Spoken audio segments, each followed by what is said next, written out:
If you want about the Likee TV, no message and our channel, no hit at the one no subscribe or share dropping the latest news content about your brain when you be at na your power and same man the latest news are at you for against air canal. Yes, Dome-Kwambenya.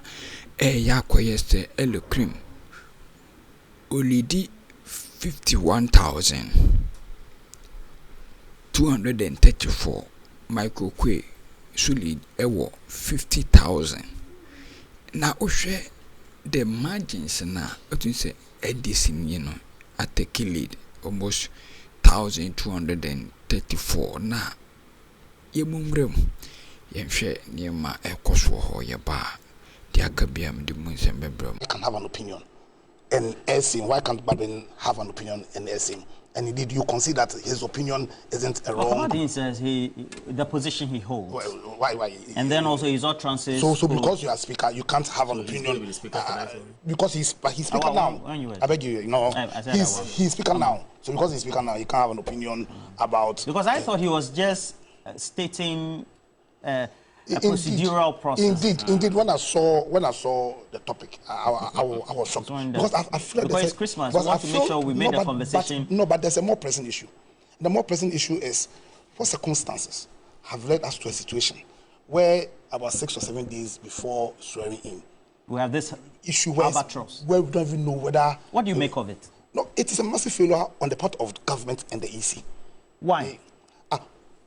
We are 6 days away from swearing in, and we have about 5 or 6 constituencies where we still don't know who the elected MPs are. At this issue of recollation, are you not worried? And all the, you see, I beg you, you understand? This issue of recollation beyond the EC, who is supposed to grant security in this country?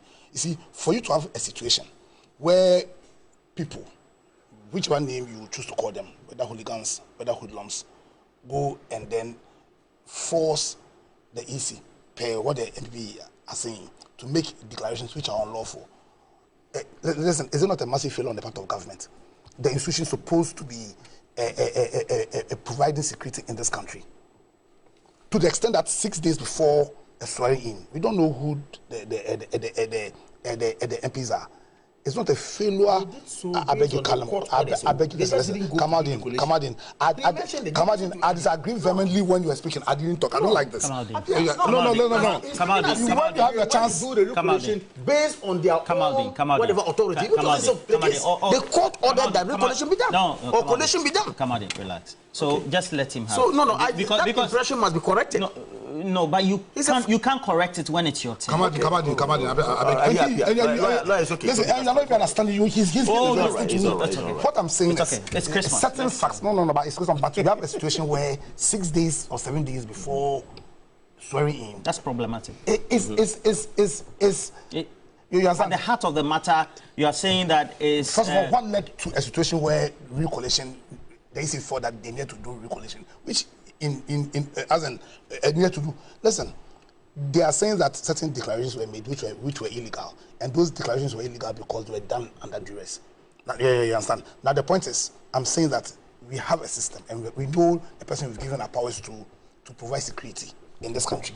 Who the ultimate responsibility lies in terms of providing security lies on creating that culture where we wouldn't have a situation where people will feel compelled to go to the AC, you understand, and even think about forcing the AC to make a declaration.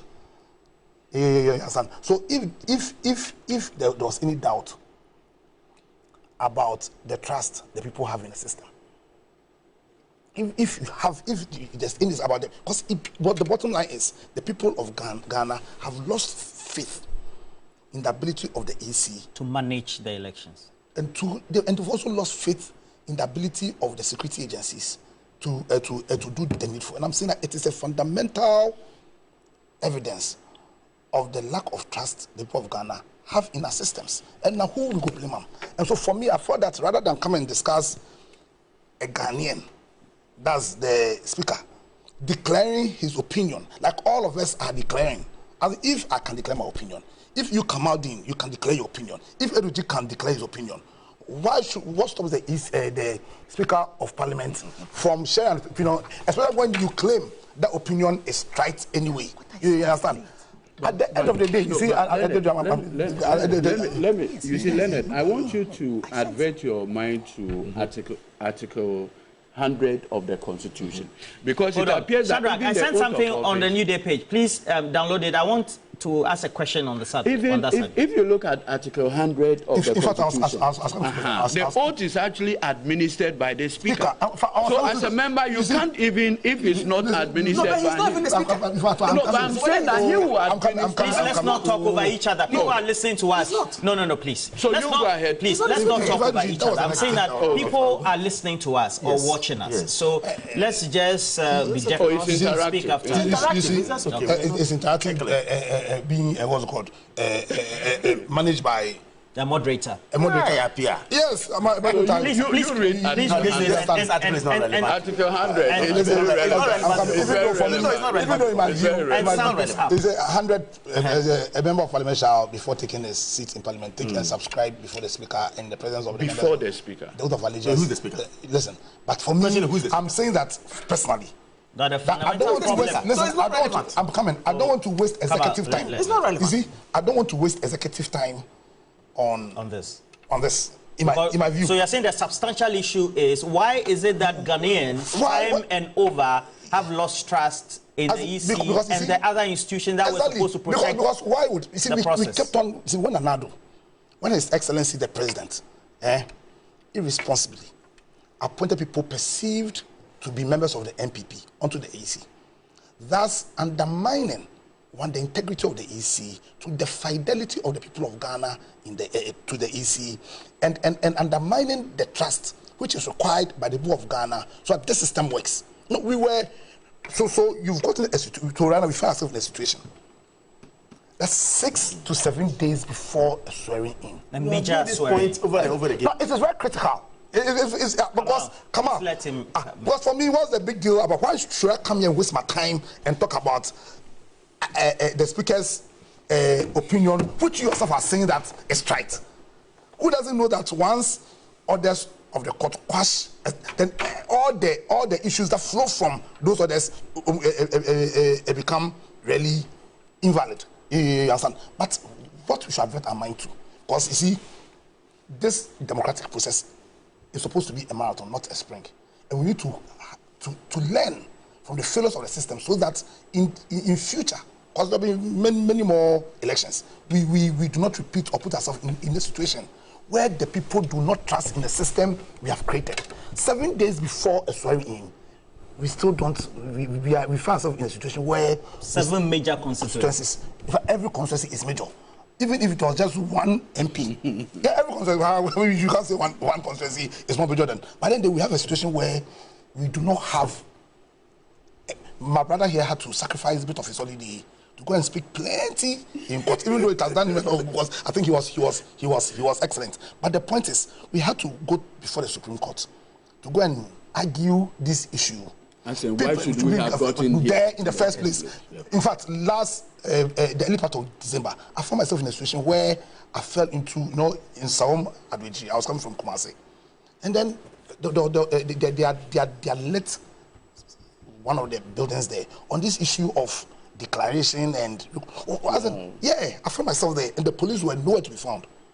What has led us to this? And that's what I'm saying, that to end, we talk about reset. Yes, we talk about reset. You have a minute. Yes. Now, it is critical that collectively as a people, and this is not a Jomama problem, it is all of our problem, that collectively as a people, we deliberately work to restore the confidence that the people of this country have in this system that we have created, which in all intents and purposes is the only system that can guarantee us the rule of law, and that's guarantee us our right to our lives, our rights to our liberties, and our rights to pursue our own happiness. We should not sit down and then sacrifice this system on the altar of partisanship. Because really, the conversation was coming to that point, and I will play you an insert. This one was the declaration that was made, and I remember Godwin Asedeba was the one on election night who was there. I'll replay that video shortly, and then I'll come to ask the critical question, because in other areas like Techimansal, there were distractions.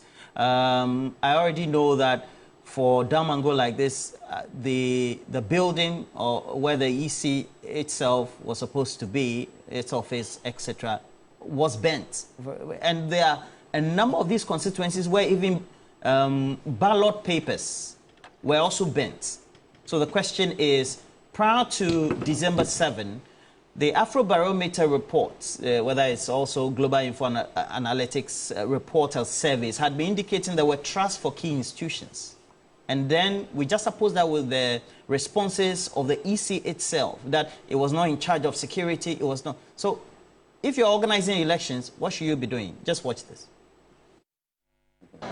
The total valid vote cast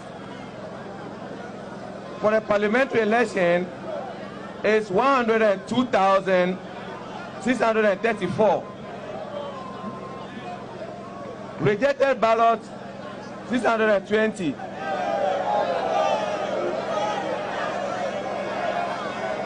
And the total vote cast, 103,254.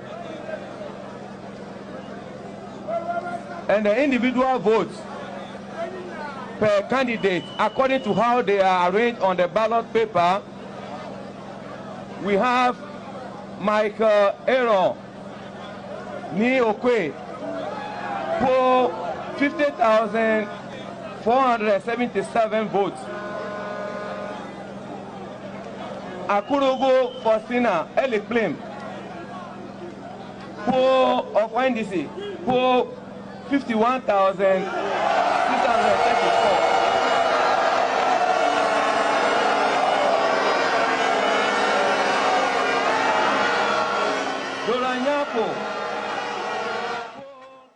And Kamal, yeah. We have instances where concerns have been raised about the trust for the Electoral Commission, the institution itself and the people.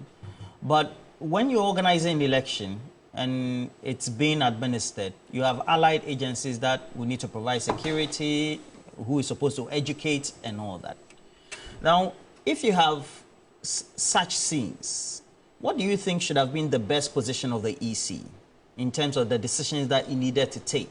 So that if it were now, we're being told 3 more polling stations in Dome-Kwambenya, for example, we will need to have reruns in those polling stations. 3 or 1. Okay, to get just 1. All right. So could the EC have said, look, these are the issues we're having, and so as a result of that, we need maybe police backup or security backup, and so let's hold on. Or the exigencies and the atmosphere at the time just didn't allow it. You know, then you just suppose that with the lack of trust that was within the public opinion in the population before the election itself. Thank you very much, Roland. I think the 4th Republican Constitution is over 30 years now, if I get it right. And in 1992, when we had our election, the MPP saw a lot of wrongs and made serious allegations against the EC. 1996, same. Running down to where we are today, the point I'm trying to make is that whether NDC or MPP, okay, we all are on record to have come out to chastise the Electoral Commission at a point in time when things don't go our way. It happens. If you are in opposition, you fight it. What happened to Madame Charlotte Osei when she was the commissioner? We had problems. We raised issues about the electoral roll. We sat, whatever. But at the end of the day, she declared Nana Addo Dankwa Akufo-Addo as the president-elect in 2016. Same is happening today. The NDC thinks we have an institution we do not believe in.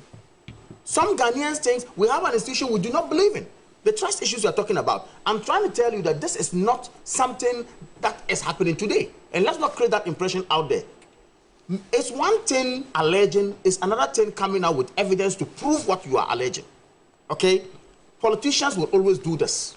and we always go back and forth on this. I want to take you on the video you just played. No, but the question I want to ask, wait a minute, yes. Yeah. The question I want to ask, what is the import and the essence of this video we played? Because do we have an MP elect for Dome-Kwambenya as we said? No. Yeah. No. Wait a minute. No. Because it is under contention. No. No, why not? No. I think okay. The issue. What has brought the EC? When you get your term, what has brought the EC to a level where the EC says yes?